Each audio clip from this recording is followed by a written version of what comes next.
Bonjour et bienvenue, bonjour à vous toutes et à vous tous, ravi de vous retrouver sous Città Viva donc pour parler du tournoi de l'ACA, du tournoi des jeunes. Le président de l'ACA est avec nous, Léon Luciani, bonjour. Bonjour. Troisième édition de ce tournoi international d'Ajaccio pour les jeunes de l'ACA, donc qui va se dérouler au mois de juin. Les dates plus précisément, Léon Luciani, 9-10 juin.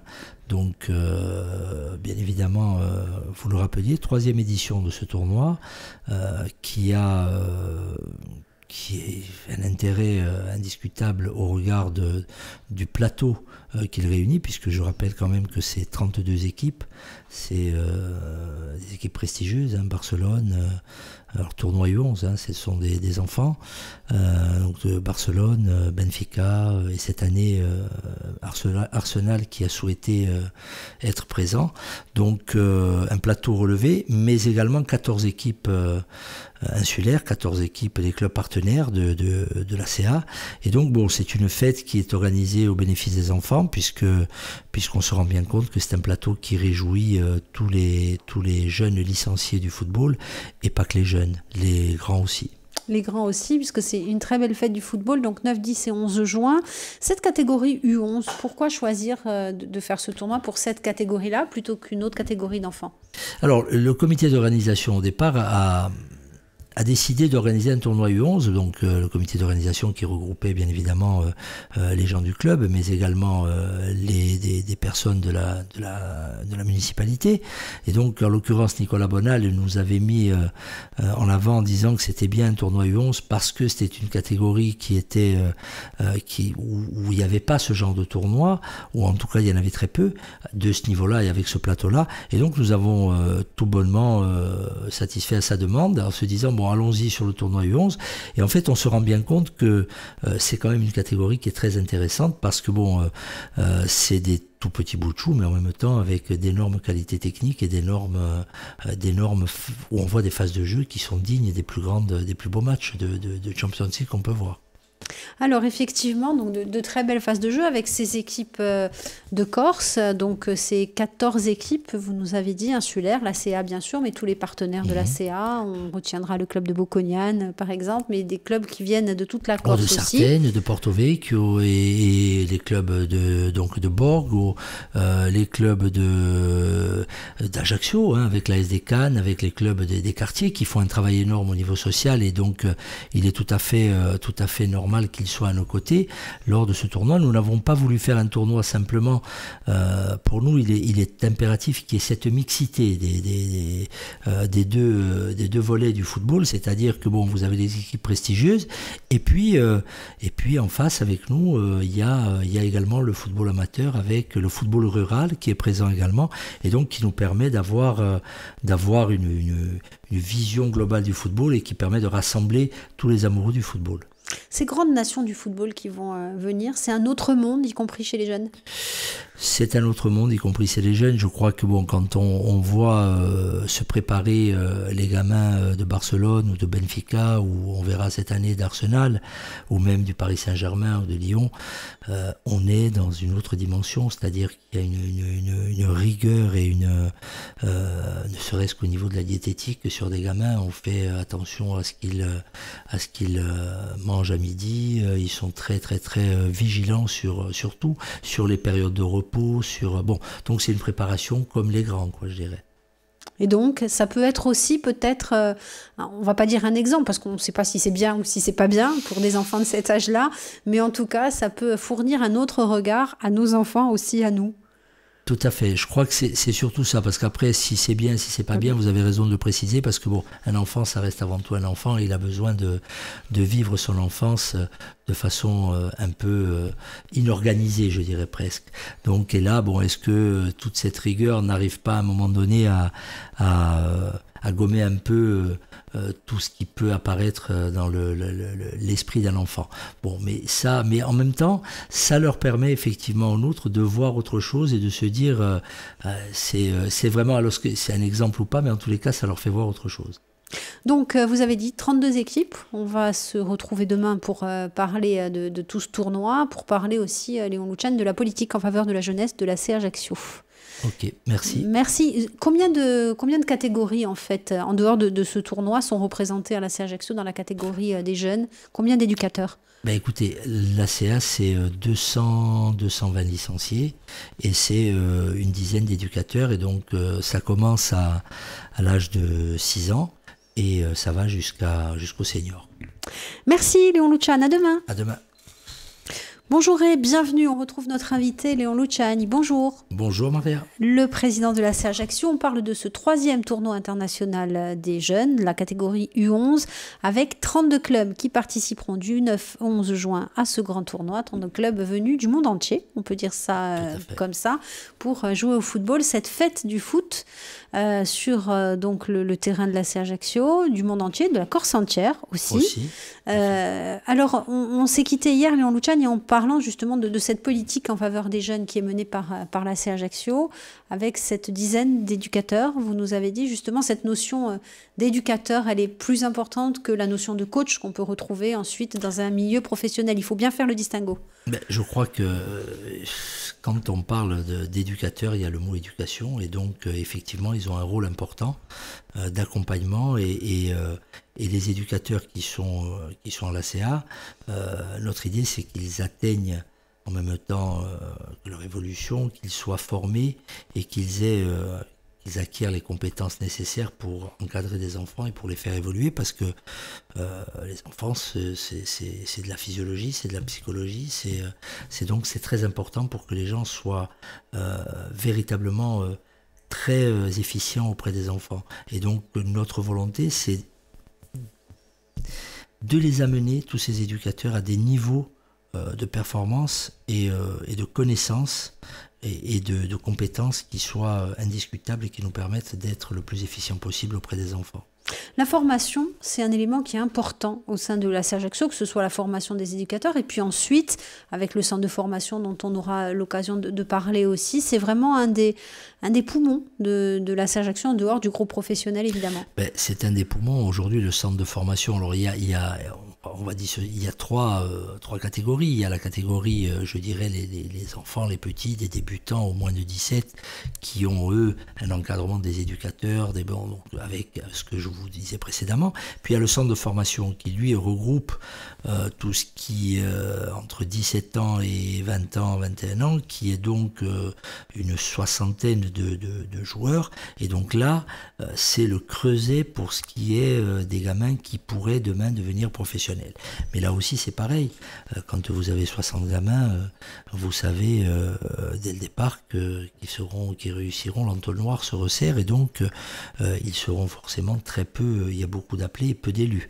Donc notre rôle, c'est aussi d'accompagner ces gamins à se former en tant qu'hommes et de faire en sorte que quand ils arrivent à terme de leur formation et qu'ils n'arrivent pas à déboucher dans le monde professionnel, qu'ils aient une orientation professionnelle qui leur soit ouverte. Et donc ça passe par des formations aussi en parallèle de leur formation de footballeur. Ça passe par la scolarité, bien évidemment, et sur laquelle nous mettons l'accent et nous en parlerons à l'occasion d'une autre émission, mais avec l'école technique privée, avec les partenariats que l'on a avec les lycées. Et donc ces gamins sortent minimum avec un BTS. Donc ce qui veut dire qu'ils peuvent reprendre des cursus universitaires, ils peuvent s'inscrire dans la vie active parce qu'ils ont quelque chose en poche, parce que c'est très important pour nous, et en même temps, on leur permet de découvrir et de se former sur les rôles d'éducateurs et de découvrir un peu tout ce qui est offert sur la palette de métiers du football. Donc une palette très large en termes de formation. Cette école, elle est au cœur de ce dispositif aussi parce qu'on sait que, effectivement, vous l'avez dit, beaucoup de demandes, peu d'élus. Donc il ne faut pas qu'ensuite ces gamins, ces jeunes se retrouvent sur le bord de la route. Il faut éviter le plus possible et en tous les cas tout mettre en œuvre pour que ces gamins ne se retrouvent pas sur le bord de la route sans rien et avec la déception ou la frustration de ne pas avoir réussi et en même temps de ne pas avoir d'autres possibilités. Donc ça, il faut l'éviter, et donc on travaille depuis le début. Je rappelle qu'on a créé l'école technique privée avant avant l'agrément du centre de formation. Alors bien évidemment, elle a un coût, elle nous coûte, ça coûte 120 000 € à l'année, l'école privée. C'est un directeur avec 19 enseignants, donc bon, mais plus après, il y a ce que l'on met dans les lycées privés, dans le cadre de la formation d'accompagnement, puisqu'on est sur des horaires aménagés, donc on prend en compte la scolarité. Donc, mais c'est aussi indispensable d'avoir de bons entraîneurs, de bons coachs, de bons formateurs. C'est une des politiques de l'AC Ajaccio. C'est une des politiques de l'AC Ajaccio. Je vais vous donner simplement un chiffre pour vous donner un peu ce que ça peut représenter. L'AC Ajaccio, c'est 9,5 millions de budget. La formation, sans parler de l'association, avec l'association, ça fait à peu près ça fait 10 millions de budget, ça fait à peu près plus de 2,2 millions de budget qui sont dédiés entre la formation et les jeunes. La formation à elle seule a un coût de 1,5 million. Donc quand on regarde proportionnellement le budget, je vais prendre un exemple, Lyon avec 270 millions d'euros, je crois que c'est 15 millions d'euros qui vont à la formation ou 18 millions d'euros, ce qui fait à peu près 10%, même pas, ce qui fait à peu près 8%. Nous, on met 1,5 million, ce qui fait un peu plus de 12%, de 13% qu'on alloue à la formation. Donc pour nous, c'est un des secteurs importants parce qu'il est, ça nous permet, l'idée c'est d'amener le plus de jeunes Corses au haut niveau, et d'autres bien évidemment, mais en même temps, je vous le répète, c'est aussi former des citoyens afin de répondre au mieux aux défis de la société de demain. Merci beaucoup Léon Luciani, merci, à demain. À demain. Bonjour et bienvenue sous Chitavi à voyage à travers le 3e tournoi international des jeunes U11 organisé par l'AC Ajaccio. Le président de l'ACA est avec nous, Léon Luciani. Bonjour. Bonjour. 9, 10 et 11 juin pour ce grand tournoi. On le dit depuis le début de la semaine, 32 équipes qui seront présentes sur ces dates-là. Une grosse organisation, on imagine. Une énorme organisation sur laquelle il faut tout d'abord remercier les quelques 150 bénévoles, parce que sans eux, ça serait pas possible. Donc il y a 150 bénévoles qui se démènent et qui participent à l'organisation, avec le soutien bien évidemment de la municipalité au regard des installations qu'elle met à notre disposition et du matériel qu'elle met à notre disposition. Bien évidemment après avec les différents partenaires, départements et autres, donc qui participent financièrement. Il faut savoir que le tournoi des U11 a un coût global de 80 à 90 000 € sur l'organisation, et donc en face il faut rentrer des ressources et des recettes, et donc tous ces bénévoles s'y emploient depuis de longs mois maintenant, et donc ensuite ils sont présents aussi pour accueillir tous ces enfants, parce que ça fait 32 équipes, vous les multipliez par 10, ça fait beaucoup de monde présent sur site, et il faut bien que tous ces enfants ils aient un toit pour dormir, et donc souvent ce sont les parents qui les accueillent, qui les hébergent, et donc ça crée des liens, mais il y a une disponibilité totale des bénévoles, et ça on ne peut que les remercier. Donc 3 jours de fête du football avec cette organisation, avec les parents aussi des enfants qui sont les accueillants d'un jour. C'est ça, c'est les accueillants d'un jour, donc ils se retrouvent avec 2-3 gamins chez eux à la maison. Alors souvent il y a aussi la langue qui peut être une barrière, et donc ça permet puisqu'il y a des échanges, les gamins viennent d'Angleterre ou du Portugal ou d'Espagne, donc il y a des échanges, ou d'Italie avec le Genoa, donc il y a des échanges qui se font entre les gamins, et c'est toujours très enrichissant de côtoyer des cultures, de côtoyer des langues différentes, et je pense que c'est enrichissant pour tout le monde. Comment va se passer l'organisation de ce tournoi ? Il y a des phases qualificatives, il y a des phases... Comment ça marche ? Alors, il y a des phases qualificatives, il y a 4 poules, le tirage a eu lieu hier... le tirage a eu lieu... oui, il y a quelques jours. Il y a quelques jours à la mairie d'Ajaccio, donc il y a 4 poules avec... 8 équipes par poule, et donc c'est un classement qui s'opère, et donc ensuite on rentre dans les phases de quart et de demi-finale assez classiques, donc en sachant que la demi-finale et la finale se joueront elles sur le terrain d'honneur. Toutes les autres compétitions se jouent sur les 3 terrains annexes, et les demi-finales et la finale se joueront sur le terrain d'honneur. Qui avait remporté les précédentes éditions? Eh bien, les premiers, ça a été le FC Barcelone, contre, je crois, Paris Saint-Germain. Et puis l'année dernière, c'est Benfica contre Barcelone.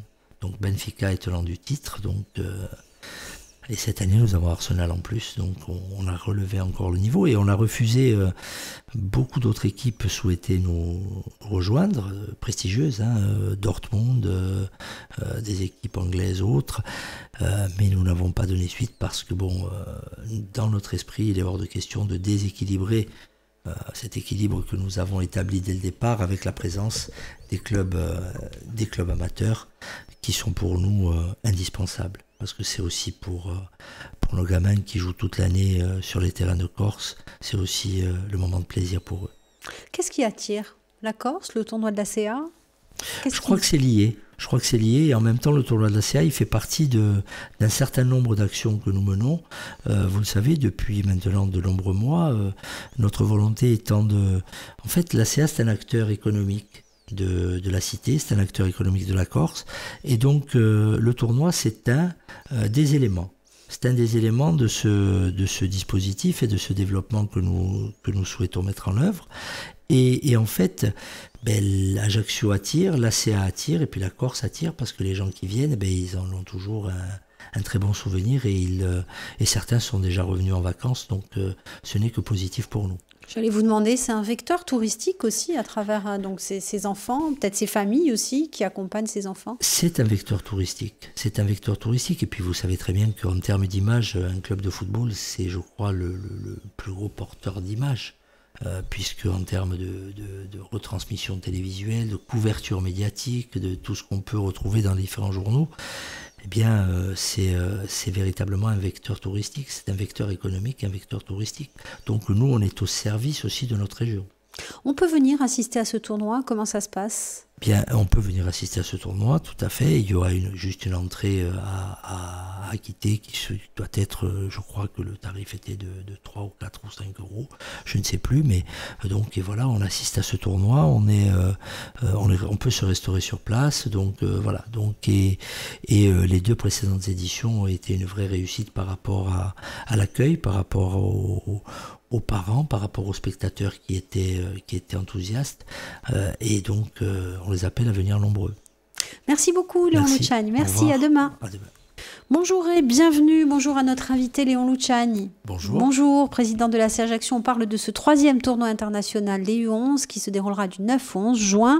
Un tournoi donc avec 32 équipes, vous l'avez dit, le FC Barcelone, de très très grandes équipes. Et puis toutes nos équipes ici en Corse, les équipes du rural, les équipes des quartiers aussi qui seront présentes.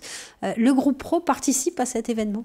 Alors le groupe pro au mois de juin, c'est un peu compliqué parce que le groupe pro, alors ceux qui sont sur place seront présents bien évidemment, mais le groupe pro, la plupart des joueurs sont en vacances. La saison se termine aux alentours du 20 mai, du 17 mai, je crois, la dernière journée. Donc, et après ils partent en vacances et ils reprennent vers le 28 ou le 27 juin. Donc cette période-là, c'est difficile de les avoir avec nous. Mais ceux qui seront sur place viendront accompagner les jeunes pousses sur les terrains. On va revenir sur ce que vous nous avez dit en début de semaine. Vous avez dit c'est important ce genre de manifestation, puis toute la politique en fait éducative de la CA en faveur des jeunes pour former les citoyens de demain, pour former les hommes de demain. C'est important, d'autant plus dans un milieu du football qui souvent est décrié par ce qui se passe hors des terrains. On a des fois un petit regard un peu compliqué. Aujourd'hui, c'est important de donner cette image du football, cette image-là. Je crois qu'il est important le football, il est au centre de la société depuis des décennies et pour la CA depuis 100 ans, donc plus de 100 ans. Mais l'image du football se dégrade de façon considérable au regard de tout ce qui peut paraître dans la presse, de certains incidents ou autres, des joueurs, de leur attitude. Donc, je pense que nous, notre avis, c'est que si on passe par l'éducation et par l'accompagnement, on retrouvera les valeurs qui sont celles du football. Les valeurs du football, c'est le plaisir, le partage, la communion, la passion bien évidemment, mais la passion raisonnée, maîtrisée. Et donc tout ça passe par l'éducation et par la formation. Et en même temps, on a un devoir au niveau social, de lien social important. Et donc c'est pour ça que nous avons maintenu sur le tournoi international ce partage, je dirais, entre les grands clubs à forte renommée et les clubs de la ville, du rural et les clubs amateurs. Donc pour nous, il est important que l'on ait cette chose-là à l'esprit. On ne peut pas, ou on ne fera pas évoluer le football si on ne lui donne pas ces lettres essentielles qui sont 1, l'éducation, 2, le lien social, 3, la citoyenneté. Parce que sinon, on perdra de vue ce que l'on est. Donc ça, c'est important. Et c'est ce que l'on fera, nous, auprès des enfants, auprès des jeunes hommes, auprès des adolescents, qui nous permettra d'être plus forts. C'est-à-dire que donnons une image positive afin que ces gamins, demain, puissent rester des amoureux du football, parce qu'aujourd'hui, sur le monde du sport, il y a différents sports qui sont en concurrence avec le football. Vous le voyez, le tennis, le rugby, le volley, et tant d'autres. Donc il faut qu'on reprenne cet esprit qui était l'esprit du football, le football, c'est un lieu de partage. De passion, certes, mais de partage. À quand un tournoi féminin, Léon Luciani, puisque le football féminin se développe, y compris à la CA? Tout à fait. Alors, cette année, nous avons créé notre première équipe féminine. Je vous rappelle que nous l'avons créée avec le club de Pietrozile, qui est un club amateur. Et donc, nous n'avons pas voulu le créer seul, justement, parce que nous travaillons avec les clubs amateurs, c'est un club partenaire. Donc, nous allons certainement avancer cette année encore sur le football féminin. Vous savez qu'il y a eu un stage qui s'est déroulé dernièrement. Il y avait 30 jeunes filles, 30 petites filles qui sont venues participer. Donc, on va avancer sur le football féminin et on va avancer très vite. Mais en même temps, toujours avec le même esprit. Toujours avec le même esprit, celui de l'éducation, celui de la formation, celui du lien et celui du respect, parce que c'est important qu'il y ait le respect au bout. Et toutes ces valeurs, on va les retrouver donc du 9 au 11 juin. Du 9 au 11 juin. La billetterie, pour les gens qui souhaiteraient participer, c'est directement sur place. Ça sera directement sur place avec un prix d'entrée qui sera très abordable. Et donc le tournoi, comme c'était l'année dernière, va se dérouler sur la partie arrière pour tout ce qui est les phases de poule. Et puis ensuite, pour les demi-finales et pour la finale, ça se passera sur le terrain d'honneur. Comme ça s'était déroulé les deux premières éditions.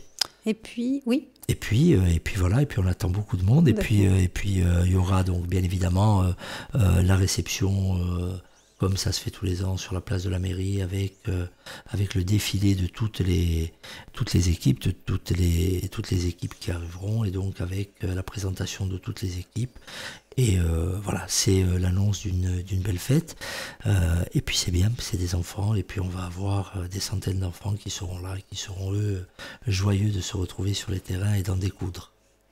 Merci beaucoup, Léon Luciani. Merci à vous, merci de m'avoir invité. On rappelle aussi que toutes les informations, on peut les retrouver sur le site de la C Ajaccio, sur la page Facebook, sur le site de la municipalité aussi qui est votre partenaire sur cette notre partenaire sur le tournoi. Merci et à bientôt. À bientôt, merci, au revoir.